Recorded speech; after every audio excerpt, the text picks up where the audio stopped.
Halo anak-anakku semuanya yang terkasih di dalam Tuhan Yesus Kristus. Bagaimana kabarnya? Semoga semuanya sehat-sehat dan luar biasa. Ya, kita kembali lagi di acara Kakak Podcast, We Care, We Share. Baik, sesuai dengan komitmen kami, ya, kami ingin sekali peduli dengan kalian, anak-anakku di rumah, para remaja. Kami ingin membagikan informasi. Kita ingin berdiskusi tentang topik-topik yang berkaitan dengan kehidupan kalian, sehingga kalian bisa dibantu untuk terus bertumbuh dan berkembang ke arah Kristus. Nah, pagi ini kita punya satu tema yang menarik, yang ini sedang kalian alami bersama-sama, dan sebentar lagi mungkin kalian akan menjelang masa-masa penilaian akhir semester. Nah, di depan saya sudah hadir seseorang, seseorang ya, siswa SMA Kristen Kalam Kudus ya, yang bernama Dev Wijaya. Selamat datang di Kakak Podcast, Dev.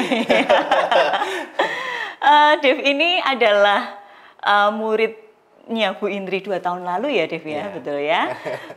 Dan kebetulan dulu menjadi murid perwalian saya di kelas 9F. Ya, kalau saya diminta untuk menyebutkan 3 hal dari Dev, saya punya kata pintar, taat, dan bertalenta. Wih, tepuk tangan dulu dong.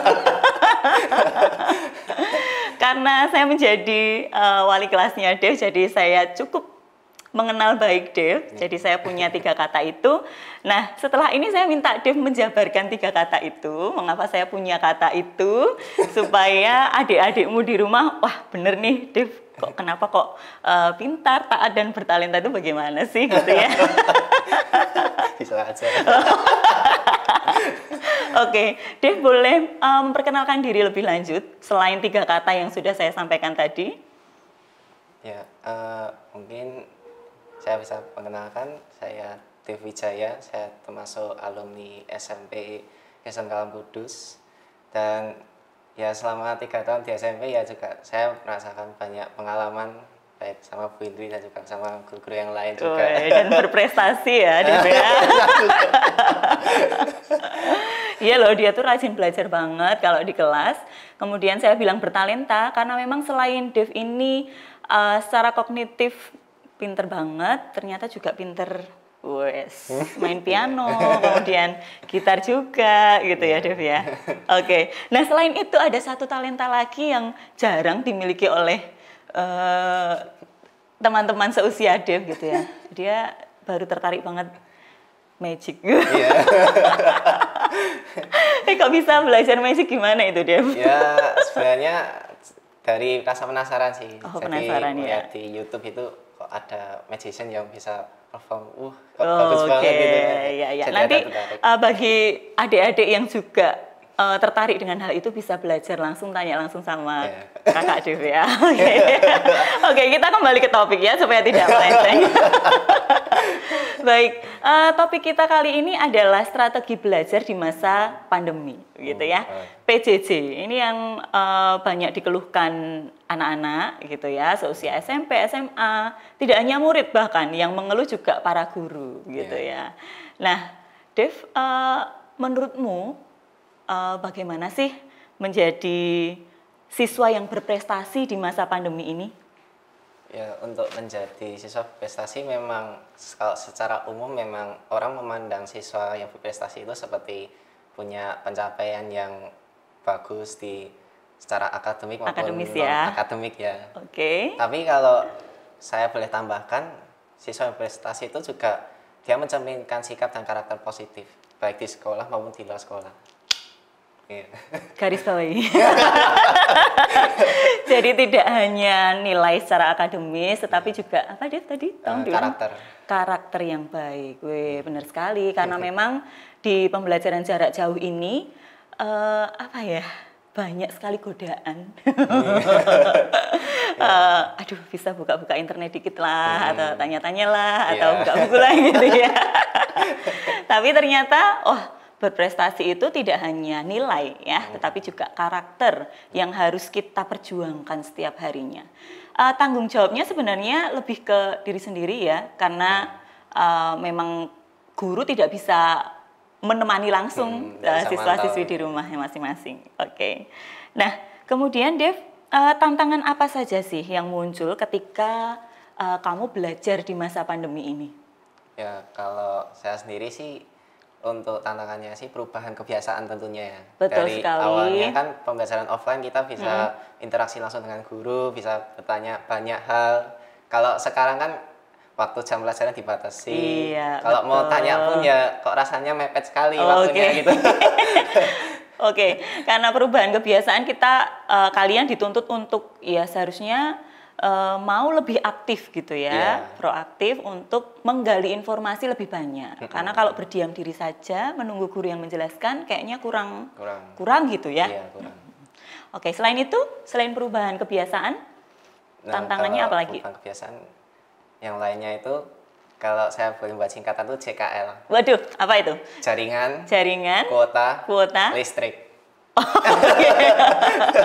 JKL ya, jaringan kuota listrik. Baiklah. Pernah ya kalau pas belajar tiba-tiba mati lampu gitu, Ya, wah, udah panik gitu ya. Udah panik. Jaringan ngedown aja udah panik, apalagi listrik mati. Iya, iya. Tapi bersyukur sekali kalau di Kalam Kudus itu wali kelas, Bapak Ibu guru itu ini ya selalu care dengan anak-anaknya, dalam artian ketika siswa mengalami gangguan bisa langsung lapor ke Bapak Ibu guru dan Bapak Ibu guru bisa mengambil solusi lain gitu ya, atau memberikan tenggat waktu pengerjaan yang lebih lama dan seterusnya gitu ya, Dev ya. Oke, selain dua hal tadi ada lagi nggak? Ya, kalau dari saya baru itu. Oke, baiklah, perubahan kebiasaan dan JKL. Ayo, JKL itu apa? Apa dia? Jaringan, kuota, dan listrik. Baiklah. Nah, kemudian Dev, bagaimana kita bisa mengatasi masalah-masalah yang dihadapi tadi? Ya, kalau untuk solusinya sih, kalau dari saya sendiri, saya harus bisa memposisikan diri saya, meskipun dalam kondisi di rumah aja. Mungkin teman-teman kalau di kamar gitu ya, kita buat kamar itu seolah-olah seperti kelas gitu. Jadi dibuat rapi, dibuat apa ya? Ya seperti kayak di kelas gitu kan. Jadi kita apa ya? Saat tidak langsung kita terbawa apa ya? Karakter siswanya meskipun di rumah. Iya, iya. Berarti mendesain kamar kita supaya nyaman untuk belajar dan seperti ada di dalam kelas gitu ya. Jadi bawaannya tuh nggak pengen yang mager atau santai-santaian terus gitu ya, Dev ya. Oke, baiklah. Kemudian kalau yang JKL tadi, nah ini gimana nih solusinya nih? Kalau JKL sih ya, kalau dari pengalaman saya sih juga kalau di SMA sering sekali, terkadang 3 hal ini menjadi alasan kalau kayak misal guru baru penjelasan materi terus ditanyain ulang, terus kita jadi nggak paham karena entah yang ada yang macet-macet, entah listriknya padam. Nah kalau listrik memang kita nggak bisa terlalu bisa berantisipasi. Tidak bisa mengkondisikan ya. Oke. Tapi kalau untuk jaringan kuota ya seharusnya tetap bisa diupayakan sebaik mungkin sih. Oke, baiklah. Berarti seringkali siswa yang harus ini ya mengulang lagi video pembelajaran yang diberikan lah gitu ya, supaya tidak tertinggal pada saat misalkan jaringan down atau listrik mati gitu ya. Oke, baiklah. Nah, Dev, Bu Indri dengar beberapa keluhan dari adik-adikmu yang di SMP ini. Bu, aku tuh susah deh kalau PJJ tuh udah lihat video pembelajaran berulang kali lah, sudah mendengarkan pas guru menjelaskan lewat Meet lah gitu, rasanya tuh nggak connect gitu loh, Bu. Pernah merasakan kayak gitu nggak sih? Gitu ya. Nah, itu gimana ya kiat-kiat atau strategi supaya bisa mengatasi itu? Untuk kiat-kiatnya tentu terkadang ini menjadi kesalahan murid juga. Kadang kan kita dalam keadaan daring kita cuma menggantungkan ke video pembelajaran atau penjelasan guru Meet. Nah, terkadang kita lupa kalau ada buku paket yang jadi misalnya referensi utama begitu kan. Nah, yang itu terkadang jarang dibaca sama murid-murid gitu. Pertanyaan Bu Indri adalah kalian dapat buku paket nggak sih? Dapat ya. Oke, berarti sebenarnya bisa dimanfaatkan dengan baik. Bisa. Oke, kalau kita kembali ke sebenarnya kurikulum 2013 itu memang sebenarnya menuntut siswa untuk aktif ya. Dan sumber belajar itu sebenarnya bukan hanya guru dalam hal ini, ya. Jadi sebenarnya ada banyak sekali, ya. Bisa dari internet, buku, materi seperti yang dikatakan Div tadi, kemudian kamu bisa saling belajar dengan teman sebaya, dan banyak hal lagi. Nah, jadi kalau Bu Indri bisa kasih saran gitu ya, kita jangan hanya berpaku pada saat meet saja dengan guru atau video pembelajaran saja, tapi kalian boleh sekali untuk memperbanyak informasi. Entah itu dari membaca buku materi pelajaran, dari artikel-artikel di internet, dan boleh sekali kalian diskusi dengan teman sebaya yang mungkin itu malah justru lebih ini ya, bisa lebih paham gitu ya kalau dengan teman ya. Oke. Baiklah. Ini bisa dilakukan Dev nanti dan juga adik-adik yang di rumah ya, supaya kita lebih aktif dan kreatif mencari sumber-sumber informasi di dalam belajar. Baik. Nah, selanjutnya Dev, pernah nggak sih ada keinginan untuk ulangan nih, gurunya nggak bisa lihat kan, jadi sambil buka buku lah atau apa? Pernah ada keinginan itu muncul nggak? Pernah ya. Pernah melakukannya nggak? Ya kadang pernah juga. Kadang pernah. Oke. Tapi pernah berhasil untuk mengalahkan rasa itu ya? Pernah. Nah itu gimana sih? Bagi dong tipsnya supaya adik-adik di rumah juga bisa meniru hal yang baik itu. Ya kalau sebenarnya untuk saya sendiri sih nggak terlalu banyak sih. Sebenarnya prinsip saya ya yang ingin selalu saya perbaiki itu kalau mau tes ulangan baik ada guru maupun tidak ya saya harus ingat saya ulangan ini buat siapa? Ini buat aku sendiri atau buat orang tua, buat guru atau yang paling penting buat Tuhan. Nah, terkadang kan apa ya kita melupakan hal itu. Kita hanya berpikir wah aku harus dapat nilai bagus nih. Jangan sampai nilaiku di bawah KKM, kalau enggak nanti dimarahi orang tua gitu kan. Ada lah ya begitu. Iya betul sekali. Sebenarnya ya itu tadi sebenarnya masalah prinsip ya, dalam artian nilai memang penting. Ya, kita bisa membuat bangga diri sendiri, orang tua, orang lain dengan nilai kita, tapi ingat prosesnya juga harus baik gitu ya. Jadi kalau yang dikatakan Div tadi, sebenarnya kita sekolah itu untuk siapa sih gitu ya, sekedar untuk kepuasan diri sendiri dapat nilai yang baik, atau memang kita bertanggung jawab kepada Tuhan kita dan orang tua kita. Nah kalau kita sudah memegang prinsip itu, saya rasa di dalam prosesnya kita bisa lebih baik gitu ya, dalam artian menjaga kejujuran, menjaga integritas diri gitu ya. Oke. Mari kita sama-sama berjuang ya. Ini PR tidak hanya untuk Dev tetapi juga untuk kalian semua yang di rumah, adik-adik di SMP Kristen Kalam Kudus. Mari sama-sama berjuang untuk tidak hanya mengejar nilai yang baik, tetapi prosesnya juga harus baik. Ya.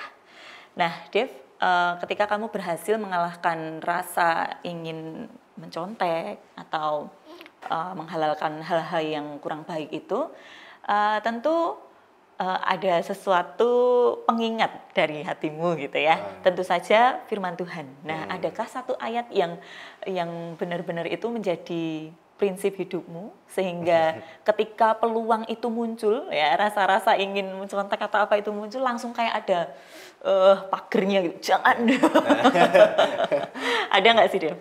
Ada. Ya, apa itu? Di Kolose 3:23 menurutnya.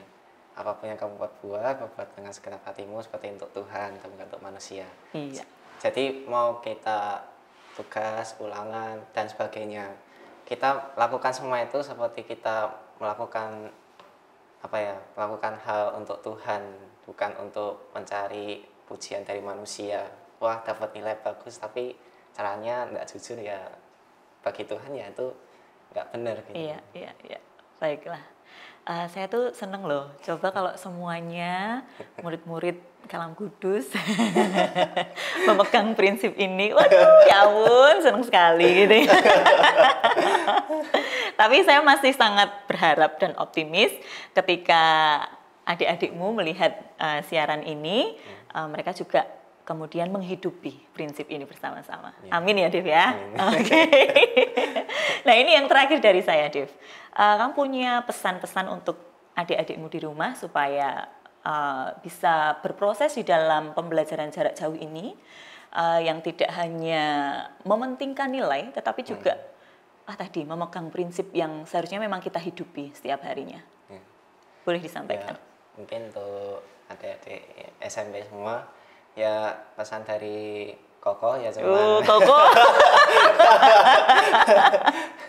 ya pesan dari Koko ya tetap semangat meskipun pembelajaran jarak jauh, dan tetap berprinsip seperti kalau kita pembelajaran langsung dengan guru di sekolah begitu juga.